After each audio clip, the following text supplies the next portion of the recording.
Soumaïla Galanteri, la trentaine révolue, est vendeur de cartes de vœux à Adjamé Liberté. Un commerce qui lui a permis à l'époque de faire de bonnes affaires. Avant, dans le temps, on pouvait vendre du 20 décembre jusqu'à fin février, on peut vendre au moins 2004. Toute l'année passée, les cartes de vœux, on pouvait vendre au moins 100 000 à 150 000. Du Saint-Valentin seulement.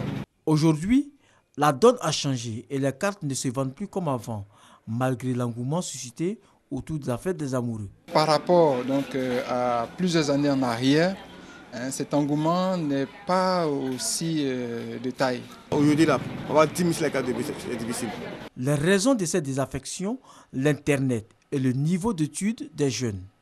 Les NT ont pris quand même le dessus sur les livres, peut dire sur les mots, les petits mots. On transmet généralement dans les SMS ou bien si la personne aime beaucoup les réseaux sociaux, aller sur l'Internet pour lui envoyer des messages d'amour. L'avènement des TIC, donc avec Internet, rapidement on s'est établi une carte avec une belle photo, une belle image et qu'on peut transmettre donc à son bien-aimé, sa bien-aimée. Il y a aussi des SMS qui fusionnent de partout. Le vrai problème, c'est que les jeunes d'aujourd'hui ne savent pas écrire. Quand on écrit, on laisse des traces. Donc, sur le chat, c'est passager, c'est vite fait. Pour les internautes, les technologies de l'information et de la communication TIC permettent d'exprimer plus aisément son amour à son conjoint ou à sa conjointe. Je suis en train de chercher des poèmes, puisque bientôt c'est la Saint-Valentin. Je suis en train de chercher des poèmes qui vont avec l'histoire avec ma chérie, pour pouvoir vraiment lui donner des phrases pour la Saint-Valentin. Malgré le développement des technologies de l'information et de la communication, rien ne peut remplacer des cartes. Internet, c'est pour juste distraire puis faire des recherches. Une histoire de cœur, je pense que ce soit un truc physique, un truc qui marque. Quand on remarque cette personne, la personne garde même quelques années plus tard, quand on voit cette carte, on pense à la personne qui nous a offert la carte. J'étais en lutte avec celui qui est mon mari actuel. Donc j'ai cherché une très belle carte et qui était parfumée, dépliable. Je lui ai envoyé la carte. Et j'arrive chez lui, il était étudiant à l'époque. J'arrive chez lui et je vois qu'il a reçu une autre carte aussi, qu'on déplie, mais qui n'avait pas la même valeur que la mienne. Alors j'ai ri et j'ai dit, mais écoute, j'ai gagné la course là. Parce que pour moi, là, tu as ouvert, tu as senti le parfum qu'il y a dedans, il s'est bien marré. Des personnes préfèrent exprimer de vive voix leur amour. À tout moment, j'exprime mon amour. Pour ce jour-là, ça sera de vive voix. Lui témoigner vivement mon amour de visu, c'est-à-dire qu'il est en face de moi et puis je lui dis que je l'aime. Moi, en tout cas, je préfère qu'on le dise de vive voix.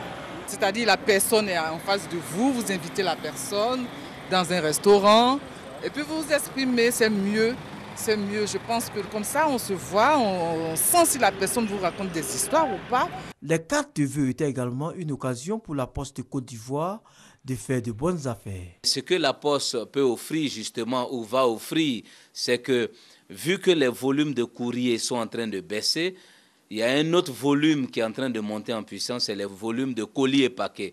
Donc en Côte d'Ivoire, nous sommes en train de nous apprêter pour que la Poste soit le coursier des populations. Les éditions de Saint-Valentin à venir vont voir la Poste en train de livrer des bouquets de fleurs, des cadeaux d'amour et pourquoi pas d'autres types de cadeaux. Comme on le voit, ils sont nombreux les jeunes qui utilisent les technologies de l'information et de la communication pour exprimer leur amour à leur conjoint ou conjointe. Toutefois, les cartes de vœux restent la seule voie durable pour d'autres pour se remémorer les bons souvenirs d'amour.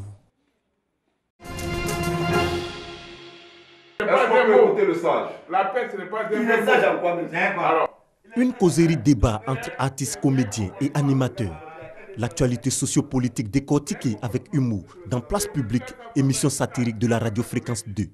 Nous décortiquons donc l'actualité nationale et internationale, c'est-à-dire qu'on dédramatise pratiquement tous les faits de société, tous les faits d'actualité. Donc c'est l'humour, c'est la convivialité, c'est le bonheur, c'est vraiment la bonne humeur. C'est une émission que nous animons du lundi au vendredi de 17h à 19h. Nous nous disposons, nous nous arrangeons pour être ici à l'heure pour pouvoir satisfaire les Ivoiriens. Informés, formés, éduqués et distraits, la radio reste le média le plus accessible.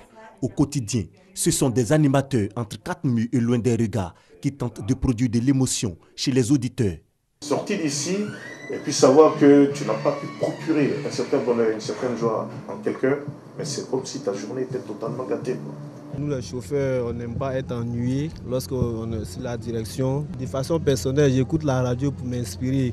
La radio, c'est un moyen pour la jeunesse et pour toute population de s'égayer, s'informer sur le pays et sur les différentes activités socio-culturelles, politiques, tout ça.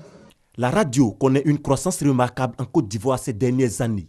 Depuis la libéralisation du secteur en 1992, les radios se créent dans les villes et régions. Le pays compte 172 radios, dont 159 privées. Aujourd'hui, créer une station radio est devenu une activité majeure pour les collectivités locales. Les communautés, les élus locaux, ils ont tous compris qu'à travers la radio, ils peuvent faire facilement passer leur message de développement, qu'ils peuvent atteindre facilement leur population, qu'ils peuvent communiquer facilement avec leur population, qu'ils peuvent aider au règlement des conflits à l'intérieur de leur population. Chaque région de la Côte d'Ivoire a sa radio. Vous allez trouver une radio dans pratiquement chaque sous-préfecture de la Côte d'Ivoire. La radio s'est adaptée à l'évolution technologique. Son champ d'action s'est accru avec Internet et le téléphone mobile.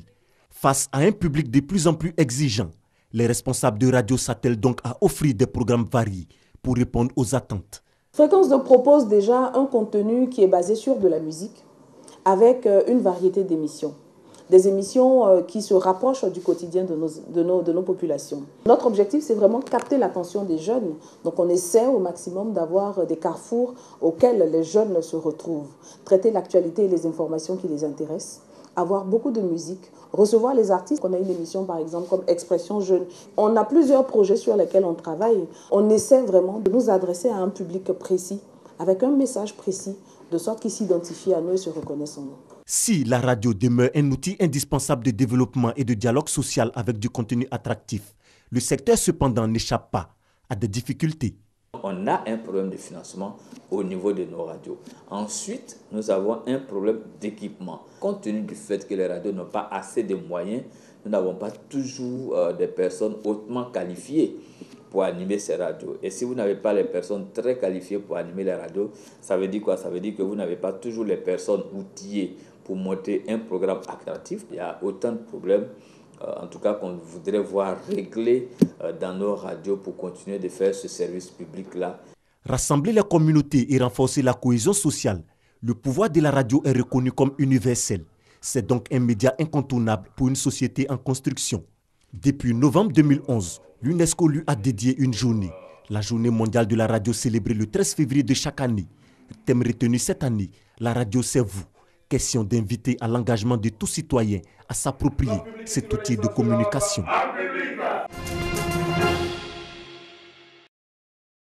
13 février 1633, Galilée est arrêté à Rome par l'Inquisition. Cette juridiction spécialisée, créée par l'Église catholique romaine et relevant du droit canonique dont le but était combattre l'hérésie, le blasphème, en faisant appliquer aux personnes qui ne respectaient pas le dogme des peines plus ou moins lourdes. Galilée est un physicien et astronome italien né le 15 février 1564 et mort près de Florence le 8 janvier 1642.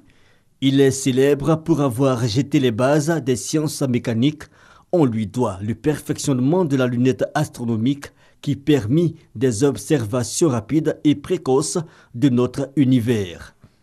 Sa théorie se heurta au géocentrisme des philosophes partisans d'Aristote, mais surtout à l'Église. Galilée, qui ne disposait pas de preuves directes du mouvement de l'univers, a piétiné par son discours le devoir de prudence face aux théories immuables datant de plusieurs années, voire siècles avant lui. Qu'a-t-on reproché au juste à Galilée en 1633 ? Il a affirmé que le Soleil était le centre du mouvement de l'univers. En bref, la Terre et les autres planètes tournaient autour du Soleil, chose éloignée des récits dogmatiques selon les inquisiteurs relevant purement de la foi chrétienne.